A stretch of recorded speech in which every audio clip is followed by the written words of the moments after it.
Savaş bitmişti ama Cregan Stark buna inanmadı. Rhaenyra Targaryen ölmüştü.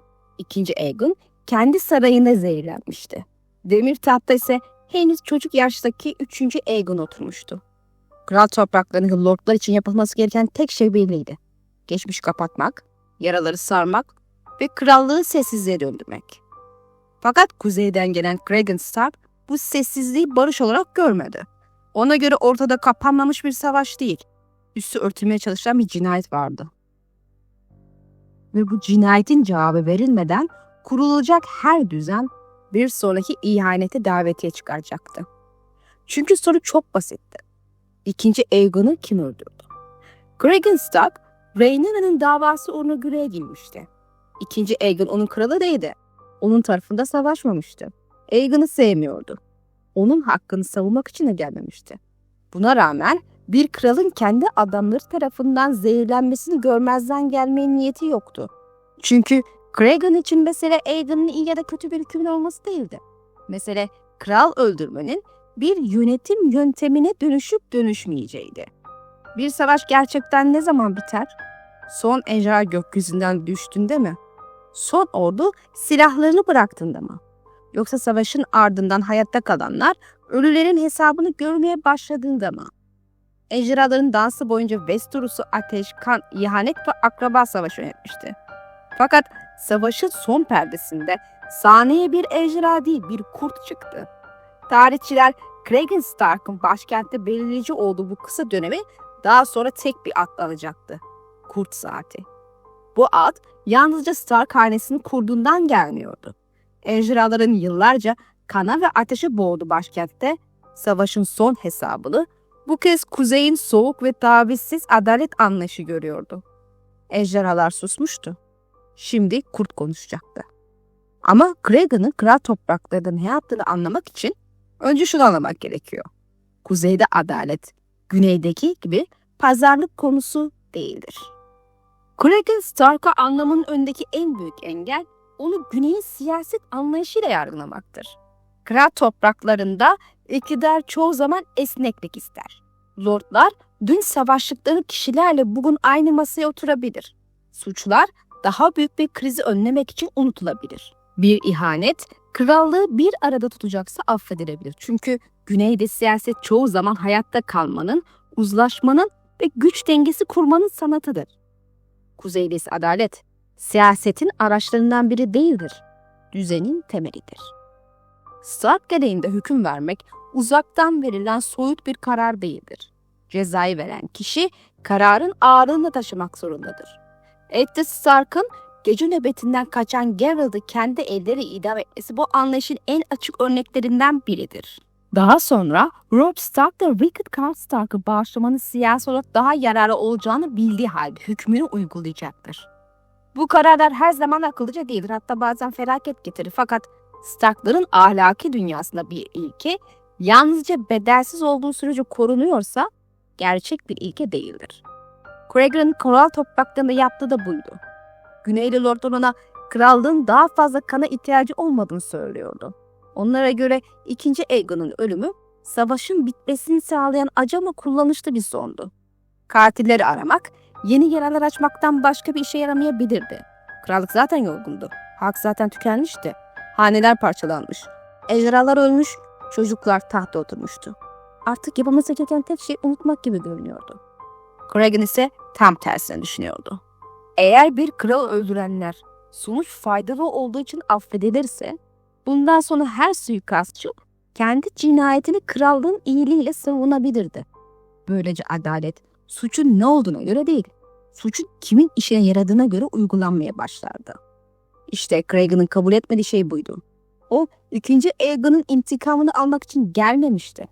Kral öldürmenin sıradanlaşmasına engel olmak için gelmişti. Bu noktada soruyu size bırakayım.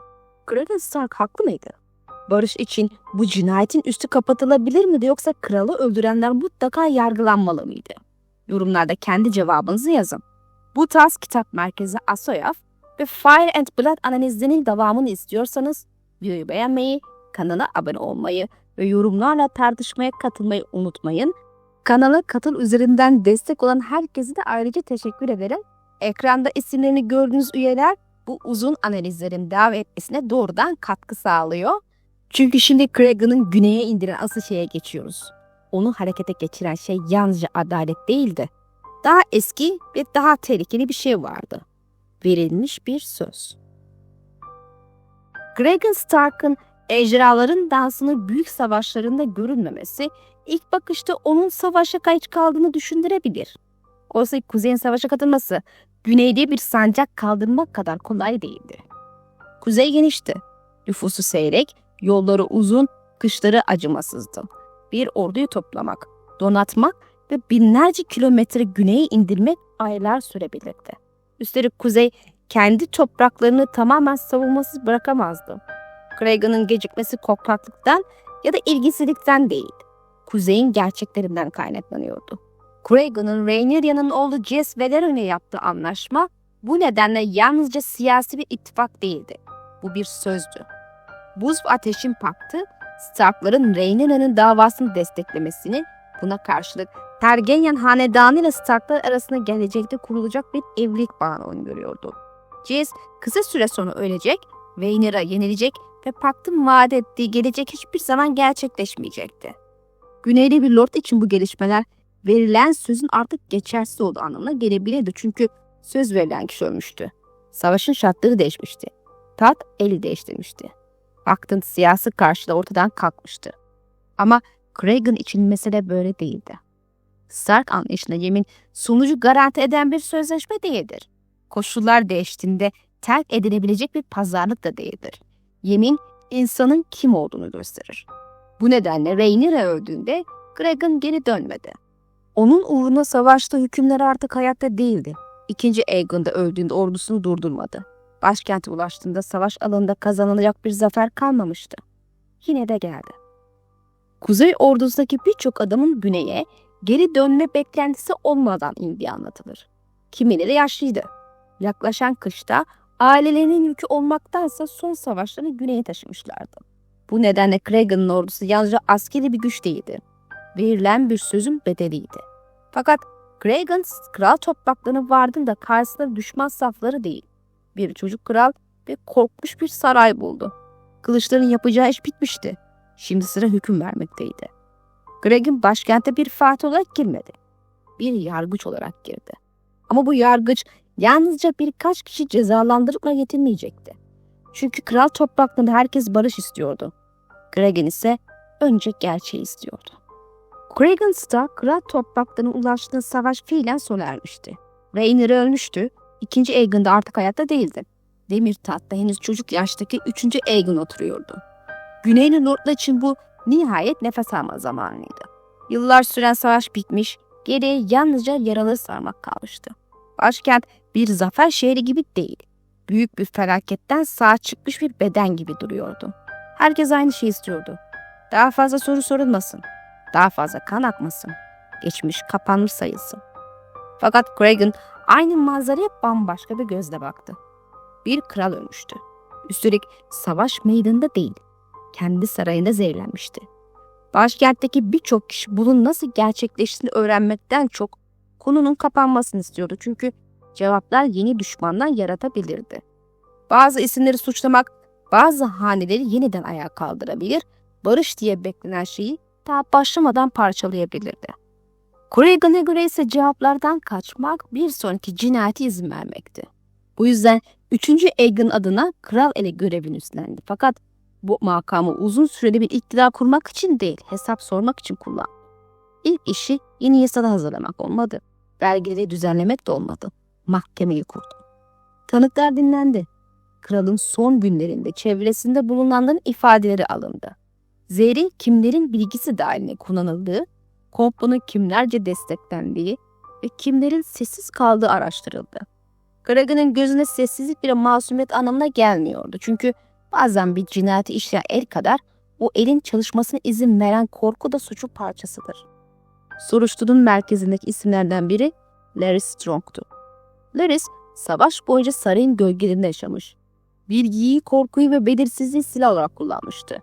Krallar ve kraliçeler değişmiş fakat o her rejimde kendisine bir yer bulmuştu. Onun gücü kılıçtan değil, insanların ne bildiğinden ve neyi sakladığından geliyordu. Cregan'ın mahkemesinde ise gölgelerin ardına saklanabileceği bir alan kalmadı. Hüküm verildiğinde Varys kaderini kabullendi.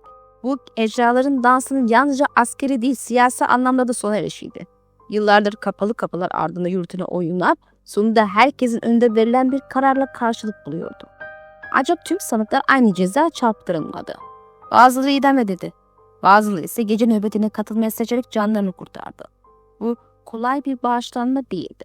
Siyah giymek, aileden, mirastan, unvandan ve eski hayatından vazgeçmekti. Cregan'ın sunduğu seçenek çoğu insan için ölüm ile dünyadan silinmek arasındaki seçimdi. Tarih bu kısa dönem boşuna kutsal olarak da anmadı. Bu ad yalnızca kral elinin armasındaki kurda gönderme yapmıyordu. 6 gün boyunca başkentte belirleyici olan şey ejderhaların ateşi değil kuzeyin hukuk anlayışıydı. Fakat bu anlayış herkes için güven verici değildi. Çünkü Cregan yalnızca zehirleyicileri yargılamakla yetinmek istemiyordu. Savaşın henüz tamamlanmadığını düşünüyor, teslim olmayan yeşil lordlara karşı yürümeye hazır görünüyordu. Yani adaleti sağlama iradesi, krallığı yeniden savaşa sürükleme ihtimali de içinde taşıyordu. İşte Kurt Saatinin gerçek gelini burada doğdu. Cregan'ın karşısında yalnızca suçlular yoktu. Onun karşısında başka bir haklılık biçimi vardı. Onun adı Corvus Velarion'du. Cregan Stark 2. Aegon'u sevmiyordu. Onun tarafında savaşmamıştı. Fakat Aegon demir tahta oturduğu anda yalnızca bir insan olmaktan çıkmış, krallık makamını temsil etmeye başlamıştı. Cregan'a göre bir kralın kendi sarayına zehirlenmesi tek bir adama karşı işlenen bir suç değildi. Tahtın kendisine karşı işlenmişti. Eğer bu suç cezası bırakılırsa lordlar istemedikleri her hükümdarı gizlice ortadan kaldırıp ardından barıştan söz edebilirdi. Demirtaht hükümdarların oturduğu bir makam olmaktan çıkar, güçlü insanların uygun gördüklerini değiştirdiği bir koltuğa dönüşürdü. Cregan'ın korumaya çalıştığı şey 2. Aegon değildi, kralın kendisiydi. Corlys Velaryon ise aynı krallığa başka bir yerden bakıyordu. Bir zamanlar dünyanın en zengin ve en ünlü denizcilerinden biri olan deniz yılanı, savaşın sonunda zaferden çok kayıp görüyordu. Eşi Rhaenys'i kaybetmişti. Çocukları Lyanna ve Leonor artık hayatta değildi. Jace, Luke ve Joffrey ölmüştü. Driftmark'ın gücü sarsılmış, donanması ağır kayıplar vermişti. Corlys için savaş siyasi bir tartışma olmaktan çıkmıştı, ailesinin mezarına dönüşmüştü. Bu nedenle onun istediği şey kusursuz adalet değil, nihai barıştı. Yeni kral çocuktu. Krallık tükenmişti. Cregan'ın ordusunun yeniden savaşa sürmesi, teslim olmaya hazır lordluğu tekrar silah sarılmaya zorlayabilirdi. Corlys'in korkusu cezasızlık değildi, adalet adına yeni bir savaş başlatılmasıydı. Böylece iki adam arasında Westeros'un en eski tartışmalarından biri şekillendi. Cregan'a göre adalet sağlamadan kurulan barış, yalnızca bir sonraki ihanet öncesindeki sessizlikti. Corlys'e göre barış kurulmadan uygulanacak sınırsız adalet, yeni mezarlar açmaktan başka bir işe yaramazdı. Biri hukuku korumaya çalışıyordu, diğeri hayatta kalanları. Martin'in ahlakı dünyasında ikisini kolayca birbirinden ayırmak mümkün değildir. Cregan'ın ilkeleri olmadan kral katli sıradanlaşabilirdi. Corlys'in sağduyusu olmadan ise savaşın küllerinden yeni bir savaş doğabilirdi. Sonunda bazı suçlar idam edildi, bazıları sürü seçti. Corlys Velaryon'un kaderi ise başkalarının araya girmesiyle değişti. Rhaena ve Rhaena'nın isteği üzerine Alicent Blackwood Cregan'la konuştu. Denizli'ne bağışlandı.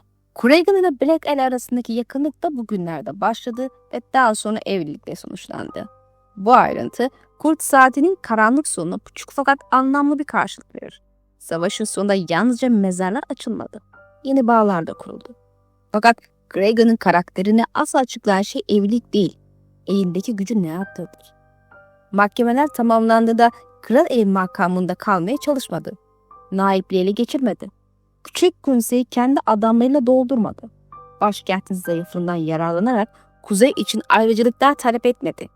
Görevinin bittiğine karar verdi ve gücü bıraktı. Cregan, kral topraklarına hükmetmeye gelmemişti. Verdiği sözü tamamlamaya gelmişti.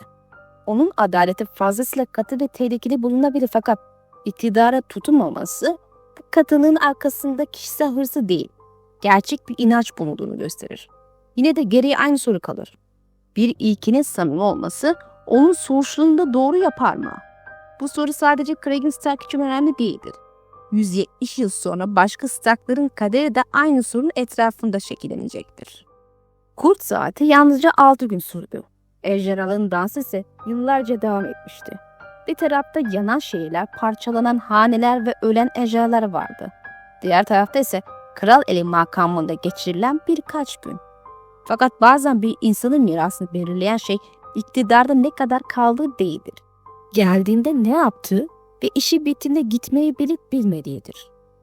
Cregan Stark mahkemeler tamamlandığında kuzeye döndü. Başkenti kendi düzenine göre biçimlendirmeye çalışmadı. Güney'in oyunlarında kalmadı. Bu yönüyle yaklaşık 170 yıl sonra kral eli olacak Eddard Stark'ın hem aynası hem de karşıtıdır. İkisi de Güney'e görev duygusuyla geldi. İkisi de siyasetin ahlaki şartlara göre eğip bükmesini kabul etmekte zorlandı. Fakat Cregan görevini tamamladığında ayrıldı. Ned ayrılamadı. Bu fark yalnızca iki insanın kaderini değil, Stark'ların güneydeki trajedisini de açıklar. Kurt kendi toprağından çok uzakta kaldığında ilkelerini korusa bile çevresindeki dünyayı kontrol edemez. Robb Stark'ın Rickard Karstark hakkında verdiği hükümde de aynı yük vardır. Siyasi gereklilik ile adalet çatışında Robb ordusunu zayıflatacağını bilerek hükmü uygular. Jon Snow da gece nöbetinde benzer bir açmazla karşılaşır. Doğru olduğunu inandığı kararları alırken bu kararların insanlarda nasıl bir korku ve öfke doğurduğunu her zaman göremez. Martin Stark'lar aracılığıyla anlattığı şey onların daima haklı olduğu değildir. Aksine haklı olmanın bile insanı kurtarmaya yetmediğidir. Stark'lar çoğu zaman ilkeyi sonuca tercih eder. Bazen bu tercih onları yüceltir, bazen de yok eder. Cregan'ın farkı ilkelerine bağlı kalırken gücünün sınırlarını da bilmesidir. Yargılar, cezalandırır ve sonra geri çekilir. Kendi adaletini kalıcı bir yönetim biçimi olarak güneye dayatmaz. Belki de bu nedenle Kurt Saati, Stark adaletinin en saf fakat aynı zamanda en tehlikeli örneklerinden biridir. Saf çünkü kişisel kazanç aramaz. Tehlikeli çünkü sonuçları ne olursa olsun uygulanmak ister. Cregan haklı mıydı? Corlys mi daha doğru düşünüyordu? Adalet mi önce gelmeliydi? Yoksa barış mı? Martin bu sorunun hiçbirine kesin cevap vermez. Çünkü savaşın ardından kurulan düzenlerde adalet ve barış çoğu zaman aynı yöne bakmaz. Bazen suçları cezalandırmak yeni çatışmalar doğurur. Bazen de suçları unutmak gelecekteki felaketlerin temelini atar. Belki de bu yüzden ejderhanın dansının son sözü bir ejderhaya ait değildir. O son söz kuzeyden gelen bir kurda aittir. Bir savaş gerçekten ne zaman biter? Son kılıç kınına girdiğinde mi? Son kral tahta oturduğunda mı? Yoksa son hesap görüldüğünde mi? Kurt Saati'nin cevabı açıktır. Savaş, ejderhalar sustuğunda değil, suçlular yargılandığında sona erer. En azından Cregan Stark buna inanıyordu. Ve belki de onun geride bıraktığı en büyük miras, verdiği hükümler değil, yüzyıllar sonra bile cevaplayamadığımız şu sorudur. Adalet, bedeli ne olursa olsun uygulanmalı mıdır? Yoksa bazen barışı korumak, adaletin kendisinden daha mı değerlidir? Siz ne düşünüyorsunuz? Cregan Stark haklı mıydı? Yoksa Corlys Velarion'un barış kaygısı daha mı doğruydu?